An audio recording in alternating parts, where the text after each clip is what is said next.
Gary DePaul with Unlabeled Leadership. Welcome to episode 120, The Platinum Rule. Kon Apostolopoulos, Sonal Bahl, Sejal Thakkar, and David Wheatley. Here's a shout out to listeners in Texas, specifically in Spicewood, Spring, Wimberley, and Huntsville. With that, let's get started. Periodically, guests will mention something called the Platinum Rule. It's similar to the Golden Rule, but a little bit different, and I'm going to let the guest explain. I selected 4 episodes where guests talk about the Platinum Rule and describe its importance when leading. Part 1, Kon Apostolopoulos and the voice of people whom you serve. Coach Kon shares a humbling leadership story about himself. This leads into a discussion about customers, both external and internal to the organization, which leads into a discussion about the Platinum Rule. Here's Coach Kon with his story. Gary, early on in my career, probably more than 2 decades ago, as a young up-and-coming professional, I'd started working with a new boss. Her name was Connie Duquesne. She was one of the best leaders that I've ever worked with. It was at a time when we were presenting our new plan to the senior leadership. Being part of the training and development and organizational development and broader HR departments, we had a responsibility to put forward what we were proposing from a training and development standpoint and why. She had entrusted me with putting together some information, doing some research, and being able to provide her with a series of slides that she was then going to take and do some minor edits and incorporate them in her presentation. She had asked me specifically to get it to her by close of business on Thursday, and she'd given me a few days to do that. In my eagerness to do a good job and to showcase what I was able to do, I worked very, very hard on that. And during that time, Thursday came, close of business on the East Coast came and went. Now, mind you, I live in Denver, so I'm 2 hours behind. So somehow in my eagerness and my obsession with getting this done right, I had convinced myself that no. My boss really didn't mean close of business her time. She meant my time, of course. Of course. So I kept working on it. And it was never quite right. I figured that I could do just a little bit more, just to make sure that I could produce a little bit more and showcase what I knew. Then my end of business came and went. And then I convinced myself that no. It was the end of the day, literally, by midnight. And midnight East time came and went. Midnight Mountain time came and went. At some point, I gave up and finally sent it forward to her, but it was in the middle of the night. Keep in mind that she was going in to meet with senior leadership first thing in the morning. Now, I didn't hear anything until later in the day, and I got a call from her. And I'm sitting on pins and needles. By that time, I had realized that no news was not necessarily good news. And I was very concerned. I was very concerned that I had really messed up. She got on the phone in a very calm voice. She shared with me the results of the session with the senior leadership team. And then she says, I want to give you a little bit of feedback for your learning and development, for your personal development. She says, you really put me in a bind. You put me in a very difficult spot. I asked you for something very specific, and what you delivered was good, but not when I asked you to deliver it. She says, I want you to understand this. And this quote has stuck with me, Gary. Okay. She says, I want you to understand that sometimes your B product on time is more important to me, is what I need, rather than your A product late. Oh, wow. Think about that statement and what that means. Your B product on time is more important to me than your A product late. She could have turned around and basically fired me because I put her in a difficult situation, because I had not met the expectations and put her in a very difficult situation with senior leadership. Instead, she saw that as a learning opportunity, as an opportunity to help me grow and develop in my career. And that stuck with me. And not only in my professional career, and later on as I started getting more and more involved with performance improvement and getting beyond just training and development, I realized that there's a name for this, and it's called the voice of the customer. And literally, that's exactly what we're talking about. What does your customer need? What are they saying is important to them? How many times have we approached things purely from our perspective, and we fall in love with our solutions or with our ideas and not really take into consideration who it is that we're providing that service, that idea to?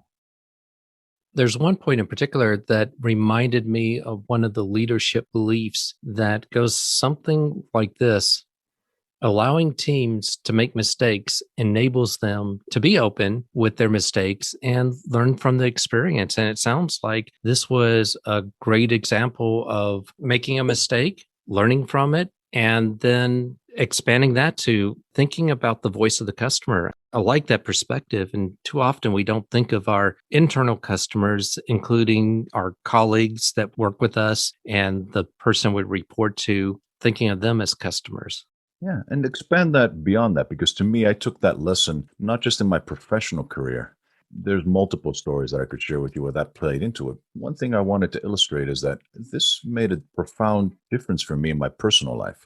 About the same time, we had moved here to the United States with my wife, and we were planning to have dinner with her grandmother at the time. And it was about an hour away from where we lived.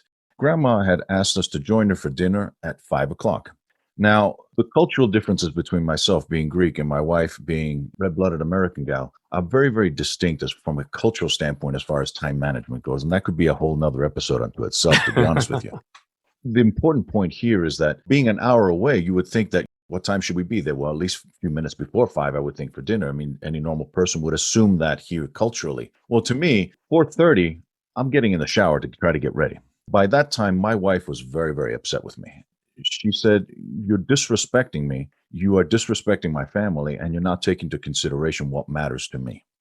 The message that I had learned earlier that I shared with you rang with me. And normally I would be all up in arms because from a cultural standpoint, as a Greek, I would say, well, what do you expect me to do? I mean, we're going for a social visit. It's not a business meeting. I expect that we'll show up around a certain time. And approximately, I don't expect that to be a 45-minute dinner. And then grandma picks up the plates and starts ushering us out so she can watch Jeopardy at 6.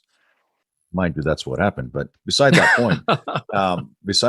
point, the important thing to remember is that all of a sudden I realized that in her eyes, I was doing something that was unacceptable. I may have been having a certain intention from my end, but what was received, my actions on her end were very, very different. My quote unquote customer had a different need and an expectation from me. And how many times have we gone through our life professionally and personally where we tend to judge ourselves by our intentions, but the rest of the world tends to judge us by our actions and their needs, their perspectives. Our behaviors speak so much louder volume than our best intent. And if our best intent is to accomplish something like delivering a presentation by a specific time and you don't make it, then your best intent means nothing. Exactly. Nobody's going to see it because it's way past that time.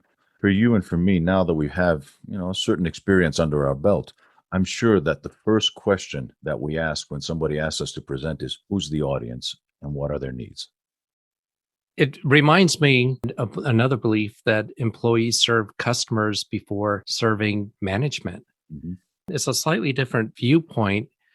It kind of gets to your point when you think of not only family as your customers, in the sense, if you use the broader term, Mhm. that your friends, your colleagues, the principle of putting others first is a critical one in leadership. Correct. Piece that we need to remember as leaders, as service providers, as whatever we are in our life, as we interact with others, it's important for us to be able to understand where they're coming from, what their needs are. And if we are offering something of ourselves, professionally or personally, it's important to understand that that should match what their expectations are. We talk about the golden rule and treating others the way that we would like to be treated. In my life, I've kind of evolved that rule to say, treat others the way that they want to be treated, the way that they expect to be treated. Because as we grow, as we mature, as we evolve, and as we see more in our lives, and even beyond our narrow focus on our current culture and environment, there are differences out there. And it's important for us to be able to understand and recognize those differences and be able to reach out to people in a meaningful way. And also ask those dumb questions. I mean, those questions that are obvious that nobody assumes to ask, but we need to ask and find out what matters to them. How can we serve them? How can we best support them? Part 2, Sonal Bahl with practical advice. At the end of episode 85, Sonal provides some practical advice about working on ourselves while following the Platinum Rule. Here's Sonal with her advice. I think, Gary, advice is very easy. It's very cheap to pass it along and very difficult to follow. Yeah. So a lot of people give fantastic advice. Fantastic. It's a completely different story when it comes to following and preaching and looking good, etc.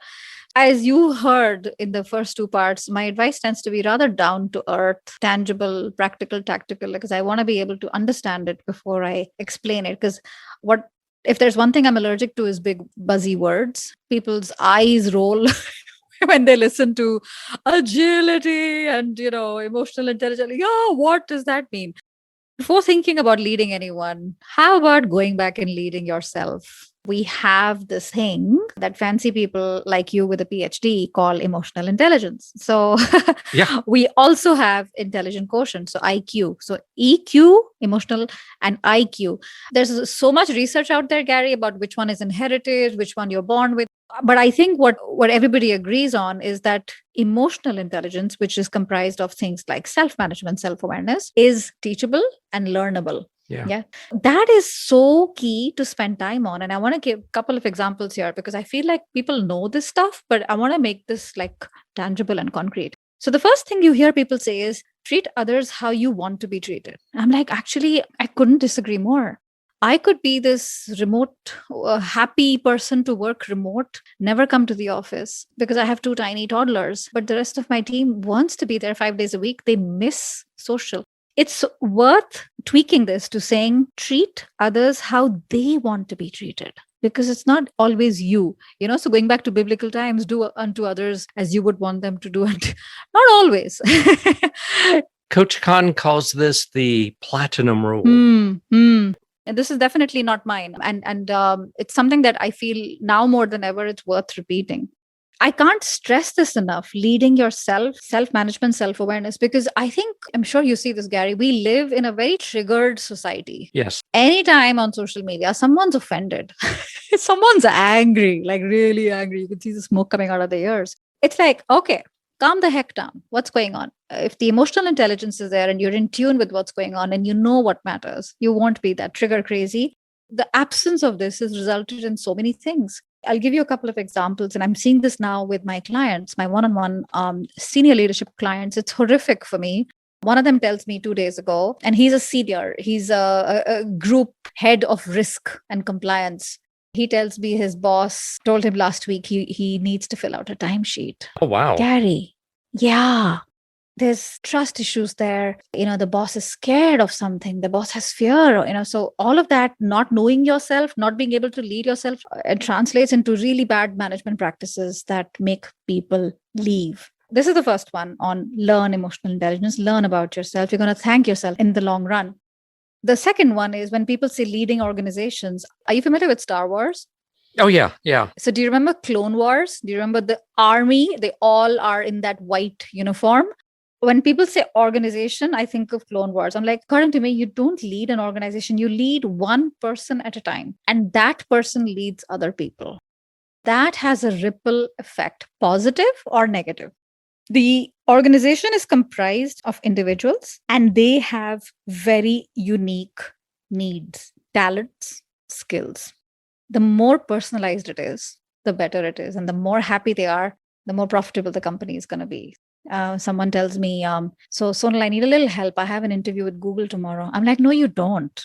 You have an interview with Gary at Google tomorrow, right? Okay, let's research the heck out of Gary. Who is this guy? Where did he go to school? What does he do? What is his biggest problem area? Is there anything about him on social media? It's a person. You're not interviewing with a company, you're interviewing with a person. So that humanizes it a little bit for me, Gary. And even the word like leadership, if we do a search on Google, we get like millions and billions of results.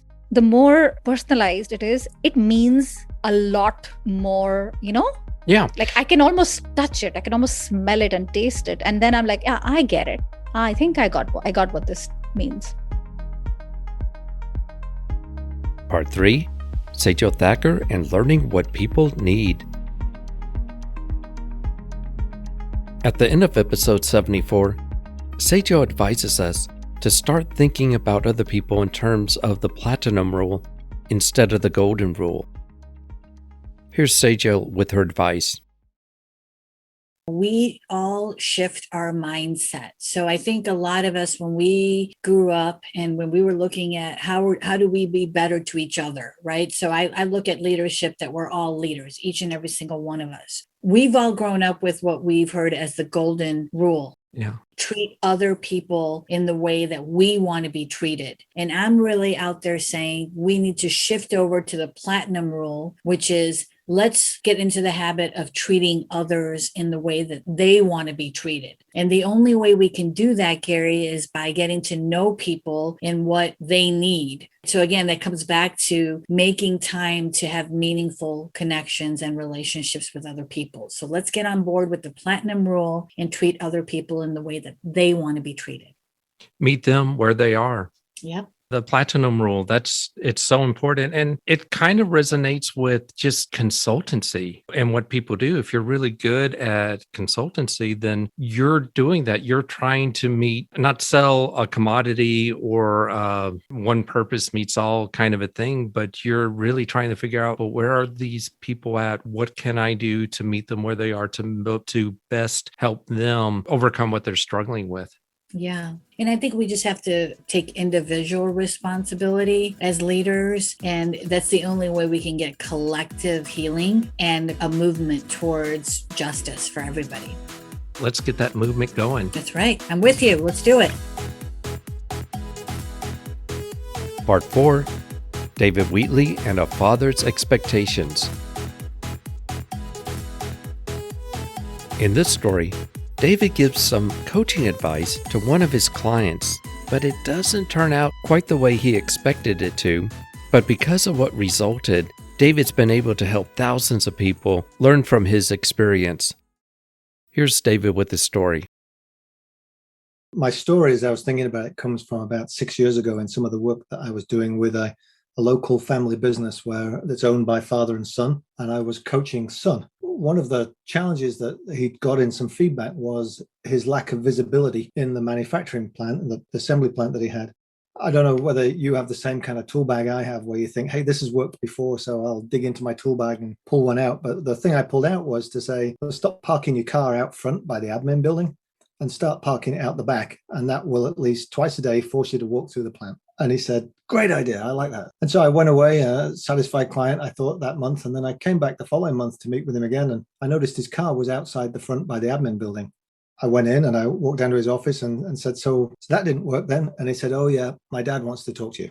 And I thought, oh, that's a surprise. So I wandered back down the corridor and knocked on Dad's door. The moment Dad opened the door, he said, Wheatley, yes, I've got a bone to pick with you. Nobody tells my son to park out the back of my building. Wow. Yeah, exactly. When I tell this story to other people, what I find at this point is they have a perspective about Dad. They're already formulating what Dad is like in their minds. You know, I try to practice the tools that we share with people. And so I went into full listening and understanding mode and said, hey, you'll have to help me understand that a little better. I'm all ears. And he then went on to tell me that when he was growing up in Louisiana, people had told him he had to use the back door of a number of buildings and he couldn't go in the front door. And now he had his own building with his own name on the front. Nobody was going to tell him or his son that they had to go in the back door. And that's what normally happens when I share that with people. And that's exactly what happened with me at the time, was this revelation, because, you know, I'm a 6'1" white guy from England. I have every privilege that's out there going. And I just did not read this whatsoever. Understanding from the dad in this situation that I need to think about the people I'm working with in a broader sense as to what the impact of any suggestion I may have was humbling for me.